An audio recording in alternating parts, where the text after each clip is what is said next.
Bismillahirrahmanirrahim. Assalamualaikum warahmatullahi wabarakatuh. Selamat pagi, salam sejahtera bagi kita semua. Perkenalkan, saya Anissa Nur Fadilah dari program studi Hukum Keluarga Islam dengan NIM 232121076.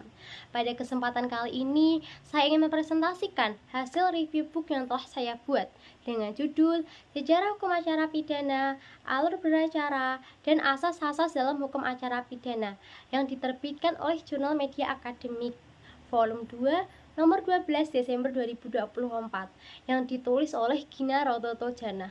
Permasalahan dalam jurnal ini ada 3 pokok. Yang pertama, bagaimana sejarah hukum acara pidana di Indonesia, bagaimana prosedur penyelesaian perkara pidana, dan yang terakhir yaitu asas-asas yang ada dalam hukum acara pidana.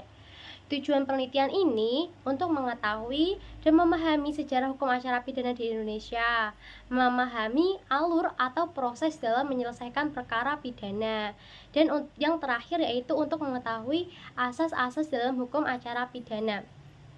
Sumber data dalam jurnal ini berasal dari kajian pustaka yang mencakup buku, jurnal nasional, dan jurnal internasional. Penelitian ini menggunakan metode systematic literature review, yaitu untuk menemukan pengetahuan-pengetahuan atau teori-teori dari penelitian sebelumnya. Objek penelitian dalam jurnal ini yaitu hukum acara pidana di Indonesia yang mencakup sejarah, prosedur penyelesaian perkara pidana, dan yang terakhir yaitu asas-asas yang menjadi pedoman dalam hukum acara pidana. Hasil penelitian ini menunjukkan bahwa sejarah hukum pidana di Indonesia telah mengalami perkembangan yang signifikan yang dipengaruhi oleh berbagai sistem hukum dari negara lain.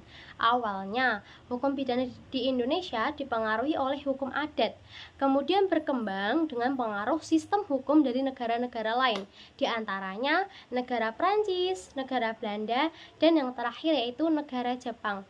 Perubahan yang paling penting terjadi setelah kemerdekaan, yaitu dengan lahirnya Undang-Undang Nomor 8 Tahun 1981 tentang Kitab Undang-Undang Hukum Acara Pidana atau biasa disebut dengan KUHAP pada tanggal 31 Desember 1981 yang menjadi dasar hukum formal dalam prosedur penyelesaian perkara pidana di Indonesia. Menurut Kitab Undang-Undang Hukum Acara Pidana atau biasa disebut dengan KUHP terdiri dari 4 tahapan utama. Yang pertama yaitu penyelidikan, yaitu tahap awal untuk menentukan apakah suatu peristiwa pidana itu benar-benar terjadi atau tidak. Pada tahap ini, aparat penegak hukum melakukan pengumpulan informasi dan bukti awal. Setelah penyelidikan selesai, jika terdapat cukup bukti, dilakukanlah penyidikan untuk mengumpulkan bukti yang lebih komprehensif dan menentukan siapa tersangkanya. Setelah penyidikan selesai, jaksa melakukan penuntutan terhadap tersangka di pengadilan. Pada tahap ini, jaksa menyusun berkas perkara yang diajukan ke pengadilan. Yang terakhir yaitu pemeriksaan di pengadilan. Proses ini melibatkan sidang di mana bukti dan saksi dihadirkan, dan hakim memutuskan perkara berdasarkan fakta-fakta yang terungkap selama persidangan.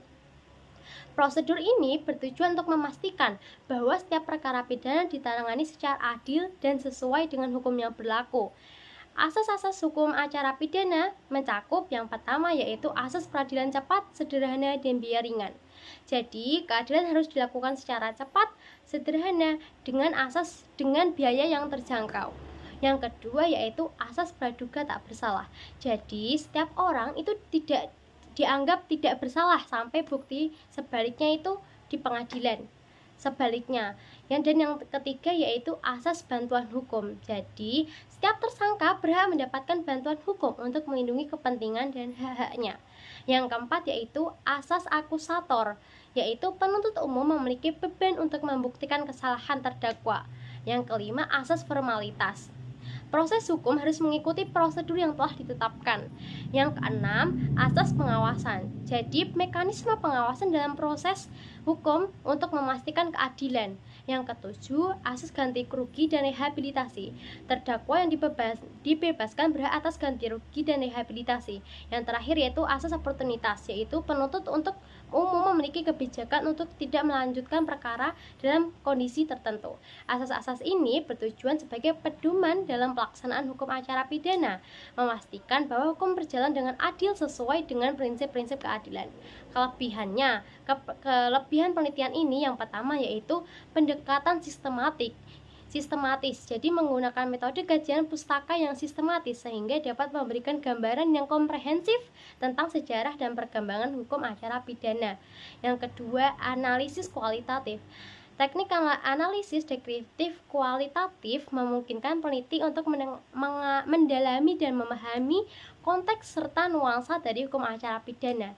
Yang ketiga, identifikasi asas. Jadi ini tadi kan dijelaskan tentang asas-asas yang menjadi pedoman dalam hukum acara pidana.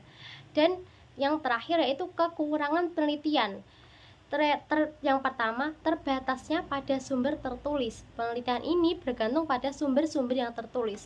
Mungkin tidak mencakup semua perspektif atau praktik yang di lapangan. Yang kedua, kurangnya data empiris. Karena menggunakan metode kajian pustaka, penelitian ini mungkin kurang memberikan data yang empiris dan dapat mendukung temuan dan analisis yang lebih mendalam. Yang ketiga yaitu fokus yang terbatas. Penelitian ini mungkin tidak mencakup semua aspek hukum acara pidana, sehingga ada kemungkinan beberapa elemen penting yang terlewatkan. Yang terakhir yaitu kesimpulan. Kesimpulan dari jurnal ini menunjukkan bahwa hukum acara pidana di Indonesia telah mengalami perkembangan dan perubahan yang dipengaruhi oleh berbagai sistem hukum dari negara lain, seperti hukum adat, hukum Prancis, hukum Belanda, dan hukum Jepang. Penelitian ini juga menegaskan pentingnya proses penyelidikan, penyidikan, penuntutan, dan pemeriksaan di pengadilan dalam menyelesaikan perkara pidana. Dalam hukum acara pidana yang menjadi asas pedoman dalam melaksanakan hukum di Indonesia. Terima kasih. Apabila ada kesalahan kata, saya mohon maaf sebesar-besarnya. Wassalamualaikum warahmatullahi wabarakatuh.